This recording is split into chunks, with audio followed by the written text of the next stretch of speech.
ஓம் வாக்குண்டாம் நல்ல மனமுண்டாம் மாமலரால் நோக்குண்டாம் மேனி நுடங்காது பூக்கொண்டு துப்பா திருமேனி தும்பிக்கையான் பாதம் தப்பாமல் சார்வார் தமக்கு லோகவீரம் மகாபூஜ்யம் சர்வரக்ஷாகரம் விபும் பார்வதி கிருதயானந்தம் சாஸ்தாரம் பிரணமாம்யகம். சுவாமியே சரணமையப்பா. ஓம் நமச்சிவாய. மேன்மைகள் சைவ நீதி விளங்குக உலகமெல்லாம். நோயற்ற வாழ்வே குறைவற்ற செல்வம். அந்த நோய் நொடிகள் இல்லாத வாழ்வு இந்த உலக மக்கள் எல்லோரும் வாழ வேண்டும் என்று கலியுகத்தின் காந்தமலை ஜோதியாகிய சபரிமலை சுவாமி ஐயப்பனுடைய திருவடிகளை சிரம்தாழ்த்தி டான் தமிழொலி ஓம் தொலைக்காட்சி நேயர்கள் அனைவருக்கும் சர்வதேச இந்து மத குறிப்பீடம் அகில இலங்கை சபரிமலை ஸ்ரீ சாஸ்தாபீடத்தின் சார்பில் இனிய வணக்கங்களும் நல்லாசிகளும்.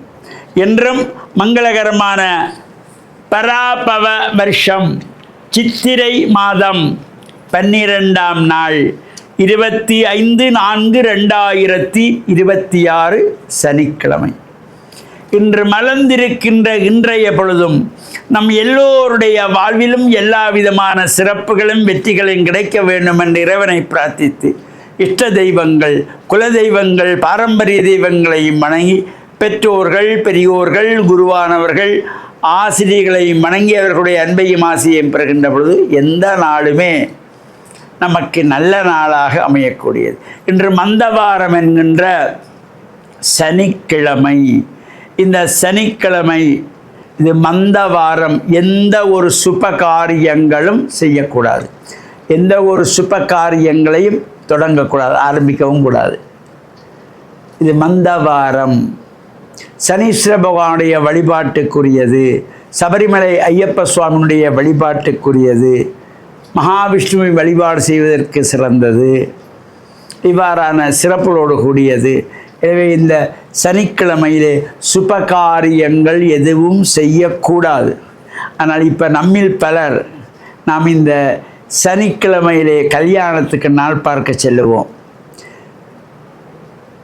கல்யாணத்துக்கு நாள் பார்க்க செல்லுகின்ற பொழுது பொண்ணு விட்டாரும் மாப்பிள்ளை விட்டாரும் போகிற பொழுதே பேசிக்கிடுவார்கள். சனிக்கிழமையாக ஒரு நாளை பார்த்து கொள்ளணும். பார்க்குற இடத்துல போயிட்டு எங்களுக்கு சனிக்கிழமை கல்யாணத்துக்கு நாள் பாருங்க. ஆரம்பத்திலே சனி என்று வாயில் வந்துடும். இந்த சனிக்கிழமையிலே திருமணம் செய்யக்கூடாது. பலர் செய்கிறார்கள். அது இப்போ தெரியாது, தெரியும். அந்த நேரத்தில் நாங்கள் வேதனைப்படுறதில் ஒரு பலன் கிடையாது. நாம் தவறை தெரிந்தும் செய்யக்கூடாது. இதுவரை நாம் தெரியாமல் செய்திருந்தால் இனிமேலாவது சனிக்கிழமையில் எந்த ஒரு சுப காரியமும் செய்யக்கூடாது. ஒரு வெளிநாட்டு பயணம் கூட சனிக்கிழமையிலே செய்யக்கூடாது. சனிக்கிழமையிலே ஒரு கோவிலே கும்பாபிஷேகம் செய்யக்கூடாது. கும்பாபிஷேக கிரியைகள் ஆரம்பிக்கக்கூடாது. யாகாரம்பம் செய்யக்கூடாது. திருமண பேச்சு எடுக்கக்கூடாது. நிச்சயதார்த்தம் செய்யக்கூடாது என்கின்ற பொழுது திருமணத்தையே சனிக்கிழமையில் நாள் பாருங்கன்னு போய் கேட்பார்கள். ஏன்னா அவரவர் வசதிக்காக. சனிக்கிழமைன்னா ஞாயிற்றுக்கிழமை விடுமுறை, சனிக்கிழமை விடுமுறை, வாரவர்கள் நின்று போகலாம் என்று. அந்த பொண்ணுக்கும் மாப்பிள்ளைக்கும் அந்த நட்சத்திரம் பொருத்தமாக இருக்குதா, அந்த நாள் பொருத்தமாக இருக்குதா, அந்த முகூர்த்தம் பொருத்தமாக, இதெல்லாம் நாங்கள் பார்க்குறதில்லை. எங்களுக்கு உறவுகள் வர வேண்டும். சித்தப்பா பெரியப்பா மாமா அத்தை மாமா வெளிநாட்டிலேருந்து வரணும். சனி ஞாயிறுன்னா விடுமுறை லீவில் வருவார்கள் என்ற எண்ணமே தவிர அந்த ஆயிரங்காலத்து பயிரென்று சொல்லப்படுகின்ற திருமண வாழ்க்கையை ஆரம்பிப்பவர்களுக்கு இந்த நாள் பொருத்தமாக இருக்கிறதா என்று நாங்கள் பார்க்க மறந்துடுறோம். தயவு செய்து ஒரு திருமணத்துக்கு நாள் எடுக்கிற பொழுது எங்கள் வசதியை பார்க்காதீர்கள். அந்த பொண்ணுடைய நட்சத்திரம் மாப்பிள்ளைய நட்சத்திரத்திற்கு அந்த நாள் சிறந்த நாளாக அமைகிறதான்னு பாருங்கள். அவ்வாறு பார்க்கின்ற பொழுது புதன்கிழமை அமைந்தால் அதை போல ஒரு சிறப்பு வேறு எதுவுமே கிடையாது. ஒரு அபரிமிதமான சக்தியை தரக்கூடியது திருமணத்துக்கு இந்த புதன்கிழமை. அதனால் பொன் கிடைத்தாலும் புதன் கிடைக்காது என்பார்கள். திருமணத்தை புதன்கிழமையில் செஞ்சு பாருங்கள், எவ்வளவு சந்தோஷமாக, வாழ்க்கை பூரா சந்தோஷமாக இருப்பாங்க.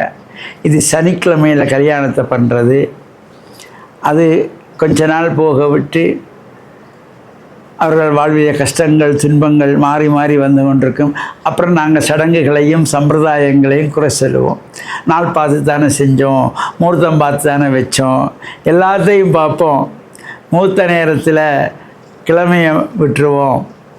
முகூர்த்த நேரத்தில் அங்கே மாப்பிள்ளை வர்றதுக்கு லேட் ஆகிட்டுது. இதை விட அடுத்தது வீடியோ புகைப்படங்கள் எடுக்கிறவர்கள் அவர்களுடைய சுணக்கம் அல்லது குறுக்கள் வேற சுணங்கிட்டுது, ஏதோ ஒரு தாமதத்தை வைத்துக்கொண்டு அந்த முகூர்த்தம் தள்ளிவிடும். அவ்வாறு வருகின்ற பொழுது கூரையை மடியிலே கொடுத்துட்டு கட்டுங்க என்பார்கள். தவறு. வாழ்க்கையில் ஒரு நாள் தான் திருமணம். அந்த திருமணத்தை சந்தோஷமாக செய்ய வேண்டும். அந்த கூறப்புடவையை பொன்னிடத்திலே கொடுத்து அதை தோழிமார் அழைத்து கொண்டு போய் புதுப்புடவை உடுத்தி வந்து கல்யாணம் செய்ய வேண்டும். வாழ்க்கையில் ஒரு நடக்கிற கல்யாணத்துக்கு அதையும் கொண்டே கூரை மடியில் வச்சுட்டு தாலியை கட்ட நேரம் போயிட்டு என்பார்கள். அந்த தவறுகளை செய்யாதீர்கள். தொடர்ந்து நாம் இதை பற்றி சிந்திப்போம் என்று கூறி, டான் தமிழொலி ஓம் தொலைக்காட்சி நேயர்கள் அனைவருக்கும் சர்வதேச இந்து மத குருவிடம் அகில இலங்கை சபரிமலை சாஸ்தாபுரத்தின் சார்பில் நல்ல ஆசிகளை கூறிக்கொள்வதில் மன மகிழ்வு கொள்கிறோம். சர்வே ஜனாகாம் சுகினோ பவந்து சமஸ்தசன் மங்களானி சந்து சுபம்.